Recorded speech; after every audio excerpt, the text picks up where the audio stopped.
Ladies and gentlemen, one of the most common questions we get here on Red Gaming Tech is what graphics card should I buy? And of course this question is growing in complexity on seemingly a monthly basis. I'm here with a quick message from this video's sponsor, ICO backers. Cryptocurrency has been a very hot topic of late, and we have an interesting new contender, CrowdWiz, which had an exciting launch on the 20th of November. CrowdWiz is like a community-run investment fund which makes use of an ICO, which lends it more security thanks to blockchain technology. CrowdWiz is a highly anticipated ICO and is off to a great start with a successful pre-launch. Unlike other investment funds, it uses the wisdom of the crowd to decide direction. If you're interested in dipping your toes into the cryptocurrency waters without worrying about learning everything there is to know about the world of cryptocurrency, CrowdWiz is here for you. They currently have investment bonuses available until December the 8th, so if you want more details you can click in the link in the video description, or you can stick around to the end of the video for more information. Not only do we have an extensive range of graphics cards from Nvidia, including the GeForce GTX 1070 Ti filling virtually all of the price gaps in the market, but AMD have hit that hard with the RX Vega and RX 500 series of GPUs. There's certainly a great deal of choice, and while that's a good thing, it could also make your decision harder to figure out what the best graphics card is for your rig and budget.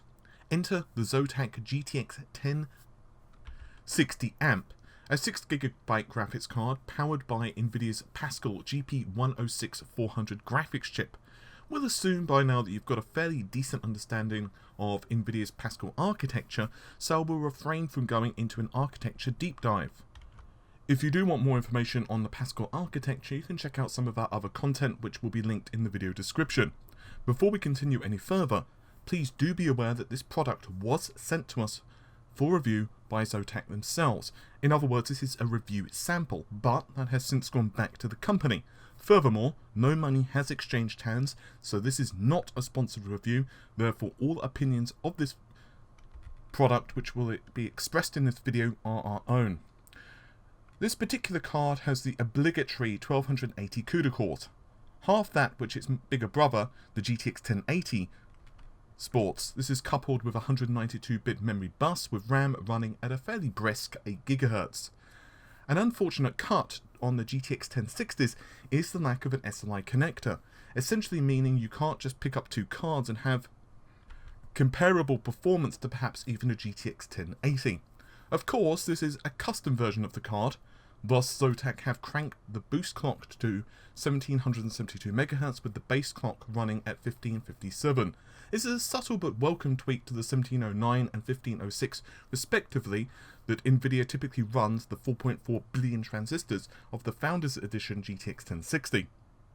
Of course, real boost clocks are quite different, and we routinely found the card nudging way north of 1800 MHz thanks to the GPU's custom design. There are certainly cards with a higher factory overclock, but ZOTAC do have the pricing on their side, at least currently of this moment. Speaking of design, let's discuss the aesthetics of the card. If you're used to traditional full-size coolers and PCBs of say custom GTX 1080s, you'll almost be shocked at how titchy this card feels. After reviewing several GTX 1070s and 1080s, this card almost feels small. It measures just 210 by 128 mm in size, and cooling is taken care of by a dual fan design, which ZOTAC dubs as Ice Storm, and a single 6-pin power connector provides all of the juice the card needs. 5 heat pipes serve to transfer heat away from the core and the memory thanks to an aluminum fan array. Heat was actually pretty decent, and we routinely stuck to just high 60s or low 70s. While your mileage will certainly vary based upon your setup, especially in extremely cramped cases, we do feel confident that you shouldn't have too many issues providing you have decent airflow. One negative from an aesthetics and functionality standpoint is the absence of a backplate. Backplates are great for both cooling the rear of the card, obviously, and also look nicer and perhaps most handily of all, especially if you're regularly tweaking your rig, easy to grab onto. I admit that on a card such as the 1060, this backplate is probably overkill, but still, I think I want overkill and many of you probably would like it as well.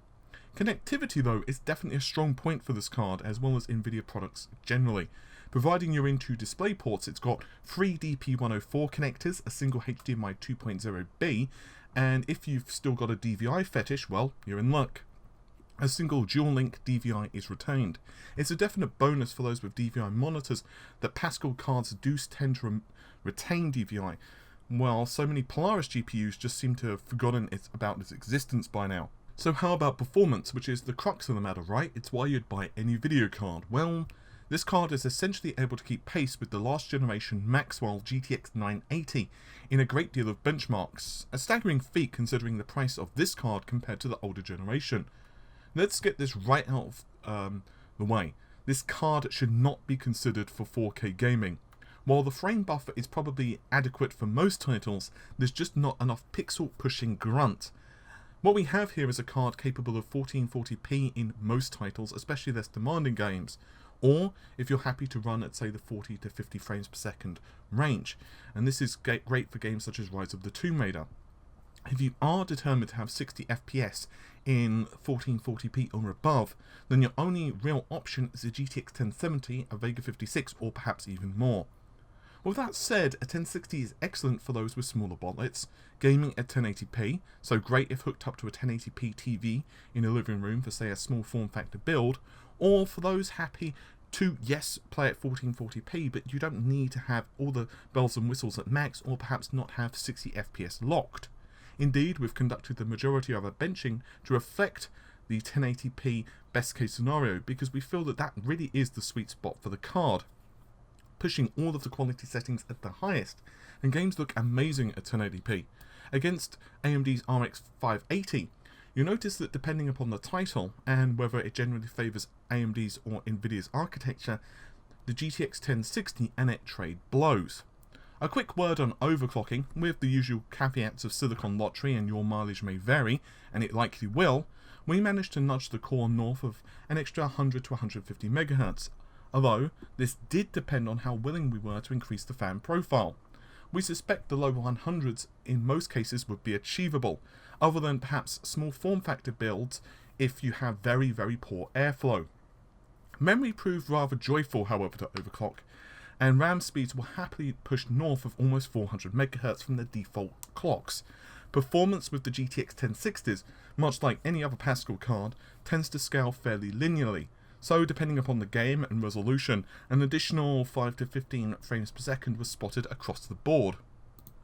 So, what about the conclusion? Well, getting it right out of the way, there's not much to dislike about the ZOTAC GeForce GTX 1060 6GB amp.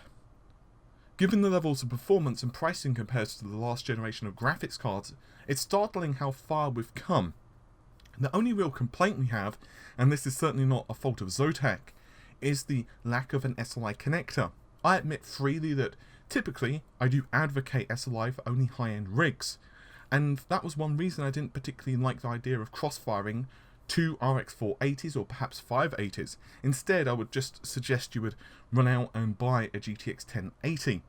But let's just be honest, it's not about whether you would use a feature sometimes right now, it's just there for the peace of mind and perhaps possibly an upgrade path in the future. With an analysis of the market, there's certainly no shortage of options to jump on.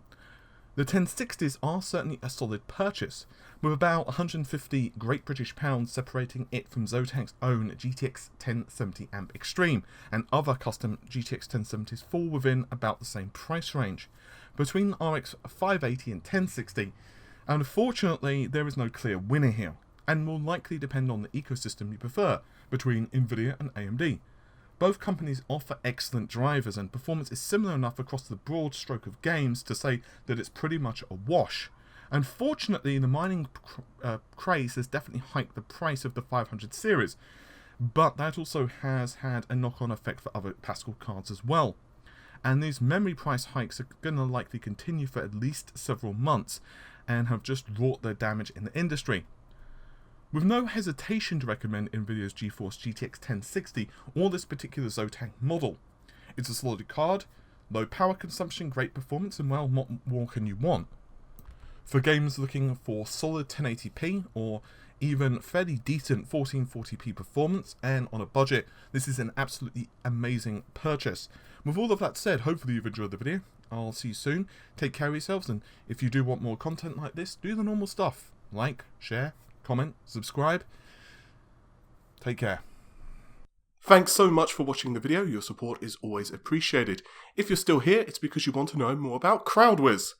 As mentioned at the start of this video, CrowdWiz is based on wisdom of the crowd, which means you get to vote alongside the rest of the community on the future of your investment. They use the collective opinion of a community to make the investments in cryptocurrencies easier and safer. You can find out everything there is to know at crowdwiz.io, and I've put the link in the video description. If CrowdWiz is something you're interested in getting involved in, there's a 5% bonus sale available if you sign up until December the 8th. Each Wiz token is worth $1, but if you sign up before December the 8th and buy, for example, $100 worth of tokens, you would get $105 worth of tokens. Find out more and sign up in the link in the video description, and thanks very much for watching. Take care of yourselves, and once again, thanks very much to the video sponsor. Bye for now.